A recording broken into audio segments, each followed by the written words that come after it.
Hi everybody, welcome back to Diversity with Diana. This is week 2 of our ongoing series, which is supposed to enlighten our listeners and our viewers to the matters that pertain humanity in Kenya and in Africa and globally too. My name is Diana Sifuna. For those who don't know me, I am a youth advocate, a gender advocate, and most recently now a diversity advocate.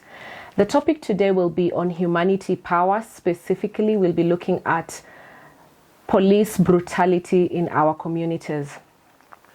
As I've told you that this is a series among many other series, which is Humanity Power KE. I'd like you to follow at the Power Tower KE, which is a local non-governmental organization that advocates for humanity power and humanity agenda in Kenya and in Africa.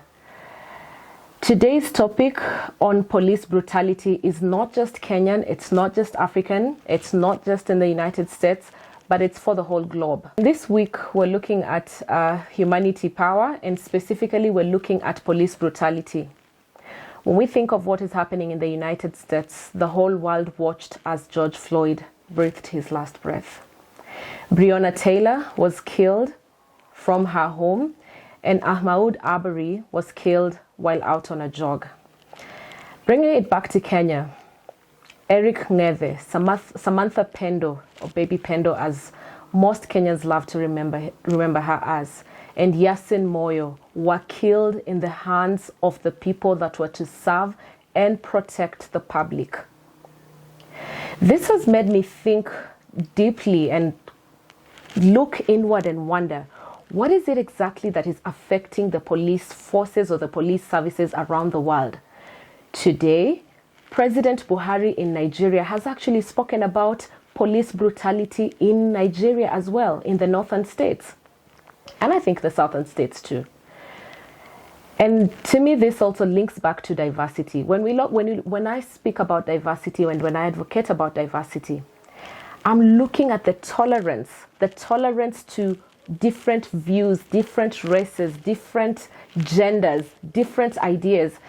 And I'm thinking that once we are able to tolerate each other's differentness, once we are able to tolerate each other's skill set, once we are able to tolerate each other's skin color, then we are able to live together as a humanity.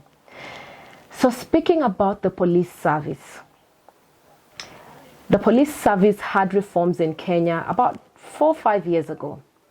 And the whole purpose of the reforms was to transform them from being a police force to being a police service. The problem I see that may have happened is that there was lack of continuation or continuity to make the reforms innate or to be digested and ingested by the police service officers. I don't know how the training is at Kiganjo. And I'm glad that I'm doing this as part 1 of 3 series, where I will probably be inviting a guest speaker who has served in the police or who has consulted with the police officers to tell us how they think or what are the orders that they're given when they're supposed to enforce certain actions. The whole world is dealing with COVID-19. You can imagine how stressful that is. No parent, no sibling, no person in the community should have to wonder whether their child is coming home or not. You should not be wondering whether my son will be coming home from the grocery store or whether my son will be trying to sell something by the corner and then be arrested and killed while in police custody. So could it be a mental health case? And I posted this question on Twitter and I tagged IPOA and the Kenya Human Rights Commission and the police service as well. And I asked them, is it a mental issue that when it comes to enforcing laws, some rogue officers go off and change how they're supposed to implement their directives? So why is it that a female officer, as we saw, and in fact I look for the photo of it and share, but why is it that a female officer, when she saw that a woman with a child came out of a bus past the curfew hours, decided to escort this woman to her home, to safety? Whereas others have beaten up women, children, old men, and also our young men. Who says the young people are supposed to just be harassed and bullied out there? So I am looking to start a petition online against the police brutality here back home in Kenya, as the world is taking a whole week to think about Black lives that matter. I think here back home, we need to speak up.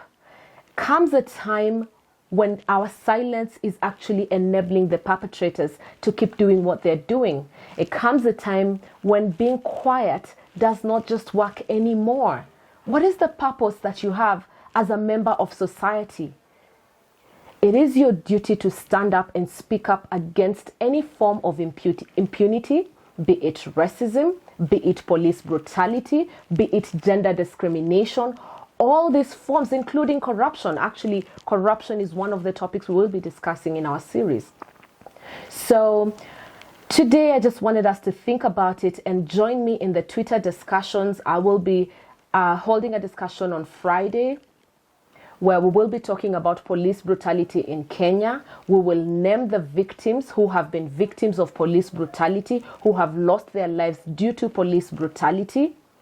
We will call them out. If we can join the Kenya Human Rights Commission, if we can join other actors to the Missing Voices Kenya, and we will be using the hashtag Police Brutality Kenya or Police Brutality KE and hashtag Humanity Power KE. So if we can join their forces and name the victims and also name the perpetrators, because these people are members of society, we can't sit back and watch them kill our children, our sisters, our brothers, our mothers. Yasin Moyo's case was very sad. A 13-year-old who was shot at. It wasn't a stray bullet. It wasn't a stray bullet. His mother or guardian spoke up to the media. That was an aimed bullet intended for the person that was at the balcony, and he was at his home. And he got shot and he died, 13 years old.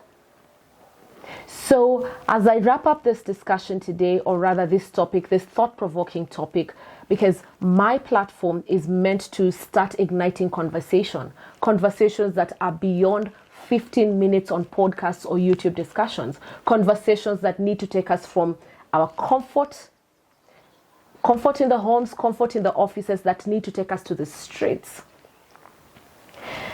As I start this platform, or as I continue it, to agitate for action, calling for action, youth action, women action, men action, gender advocacy, gender inclusion, leadership, police brutality, we actually are going to not have any changes that we need to see when we sit back in our comfort and not go out to the streets to march, to protest against all these forms of impunities.